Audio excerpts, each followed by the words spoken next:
अस्सलामुअलैकुम। Welcome to tech academy electrical. इस video में हम डिस्कस करेंगे फीडर और ट्रांसमिशन लाइन की प्रोटेक्शन, जिसमें हम तफसील से डिस्कस करेंगे डिस्टेंस या इम्पीडेंस रिले के बारे में। ट्रांसमिशन लाइंस पर ज़्यादातर जो फॉल्ट आते हैं वो फेज़ टू फेज़ फॉल्ट, जो कि 3 फेज़ 2 फेज़ हो सकते हैं, और इसके अलावा फेज़ टू ग्राउंड फॉल्ट्स आते हैं।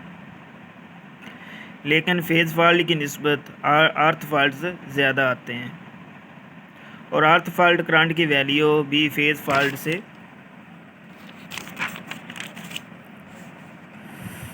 मुख्तलिफ होती है। अर्थ फॉल्ट के लिए अलग प्रोटेक्शन इस्तेमाल होती है। लाइन की प्रोटेक्शन के लिए 2 तरह की रिलेज लगी होती हैं। नंबर 1 डिस्टेंस रिले, और नंबर 2 पे ओवर करंट अर्थ फॉल्ट रिले। डिस्टेंस रिले की मज़ीद इकसाम है। डिस्टेंस रिलेज 3 तरह की होती हैं मेजरिंग यूनिट्स के लिहाज से। नंबर 1 पे impedance relay, number 2 reactance relay, number 3 Mau type relay. Impedance relay, ये रिले दरमियानी लाइनों की प्रोटेक्शन के लिए इस्तेमाल होती है।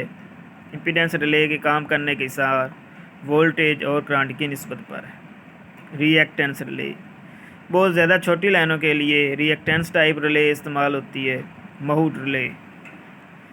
जबकि लंबी लाइनों के लिए की प्रोटेक्शन के लिए मऊ रिले इस्तेमाल होती है। ये फेज़ फॉल्ट प्रोटेक्शन देती है।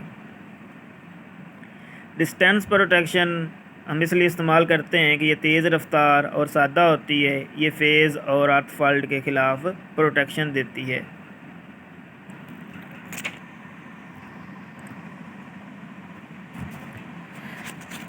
डिस्टेंस रिले,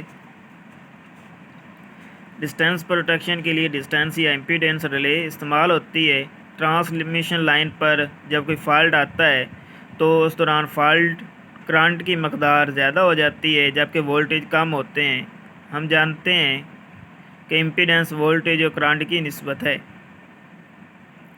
जब फॉल्ट आता है तो वोल्टेज कम होने और करंट के बढ़ने से इम्पीडेंस कम हो जाती है, और ये रिले इस बुनियाद पर अमल करती है। फॉल्ट की सूरत में इम्पीडेंस की वैल्यू सेटशुदा वैल्यू से कम हो जाती है, और रिले अमल करके फॉल्टी हिस्से को अलग कर देती है। डिस्टेंस रिले ऐसी रिले है जिसके अमल की बुनियाद रिले की जगह से फॉल्ट पॉइंट तक पाई जाने वाली कुल इम्पीडेंस की पैमाइश और उनके दरमियानी फासले पर होती है। इस रिले के अमल का इंसार लाइन फॉल्ट की डिस्टेंस पर होता है। मज़ीद इसका इंसार फॉल्ट पॉइंट और वो पॉइंट जहाँ पर रिले लगी है इसकी इम्पीडेंस पर होता है। डिस्टेंस रिले का वर्किंग प्रिंसिपल या डिस्टेंस रिले काम कैसे करती है। शक्ल में एक सिंगल लाइन डायग्राम दिखाई गई है, जिसमें पीटी और लाइन के साथ सीटी लगा हुआ है, और एफ पॉइंट पर फॉल्ट आता है। इस रिले के काम करने का असूल ये है, अगर लाइन की इम्पीडेंस सेटशुदा वैल्यू से कम होगी तो ये रिले अमल करेगी। मतलब ये कि वोल्टेज और करंट की रेशो पर अमल करेगी। नॉर्मल हालत में वोल्टेज और करंट की वैल्यू नॉर्मल होगी और इम्पीडेंस सेट वैल्यू के बराबर होगी।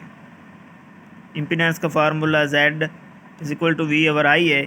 जब फॉल्ट वाक़या होता है तो करंट की वैल्यू ज़्यादा हो जाती है और वोल्टेज की वैल्यू कम हो जाती है, जैसे इम्पीडेंस भी कम होती है। इम्पीडेंस जब सेटशुदा वैल्यू से कम होती है तो ये रिले ऑपरेट होकर सर्किट ब्रेकर को ओपन करवा देती है। इसको इम्पीडेंस रिले, डिस्टेंस रिले को इम्पीडेंस रिले इसलिए कहते हैं कि ये वोल्टेज और करंट की वैल्यू पर अमल करती है, और इस रेशो को इम्पीडेंस कहते हैं। और इम्पीडेंस रिले को डिस्टेंस रिले इसलिए कहते हैं कि हम जानते हैं कि लाइन की इम्पीडेंस उसकी डिस्टेंस के डायरेक्टली प्रोपोर्शनल होती है। जैसे जैसे डिस्टेंस बढ़ती है इम्पीडेंस बढ़ती जाती है, इसलिए इम्पीडेंस रिले को डिस्टेंस रिले भी कहते हैं। डिस्टेंस रिले को कुछ इस तरह से लगाया जाता है जैसे कि शक्ल में दिखाया गया है। डिस्टेंस रिले को में 2 सेंसिंग एलिमेंट होते हैं, एक पीटी से और दूसरा CT से दिया जाता है। PT वोल्टेज और CT करंट के बारे में रिले को बताता है और इस तरह ये इम्पीडेंस की वैल्यू कैलकुलेट करती है। जब इम्पीडेंस की वैल्यू सेटशुदा वैल्यू से कम होती है तो ये रिले ऑपरेट होकर सर्किट ब्रेकर को ओपन करवा देती है, जिससे हमारा फॉल्टी सेक्शन अलग हो जाता है।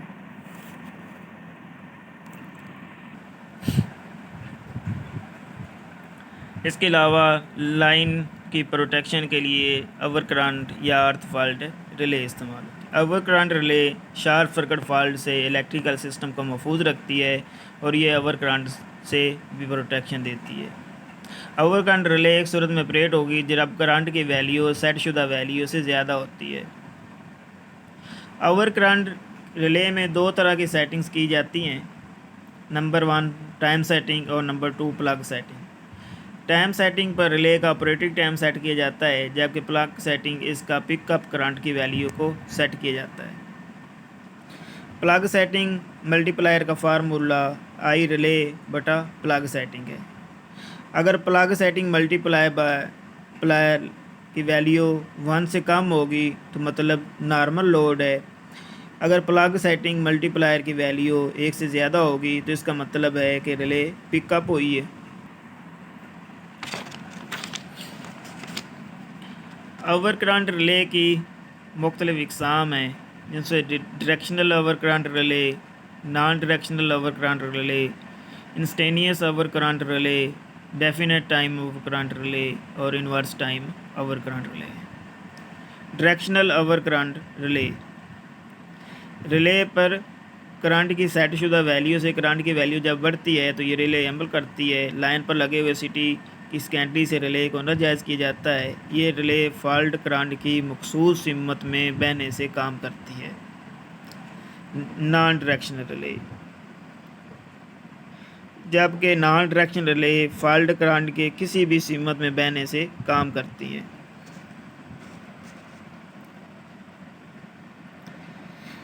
नंबर 3 पे है इंस्टेनियस रिले। ये ऐसी रिले है जो फॉल्ट की सूरत में इंस्टेनियसली तौर पर काम करती है, मतलब कि ये मिली सेकंड में ऑपरेट होगी। इसमें सिर्फ पिकअप की सेटिंग होती है, जबकि टाइम सेटिंग नहीं होती। नंबर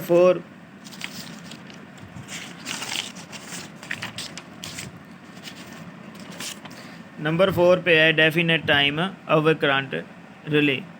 ये रिले पिकअप होने के मखसूस वक़्त के बाद ऑपरेट होती है। इसमें टाइम और पिकअप दोनों सेटिंग्स होती हैं, मतलब कि जब करंट की वैल्यू सेटशुदा वैल्यू से ज़्यादा हो जाती है तो ये रिले पिकअप हो जाती है और जब मखसूस टाइम गुजरता है तो ये रिले ऑपरेट होती है।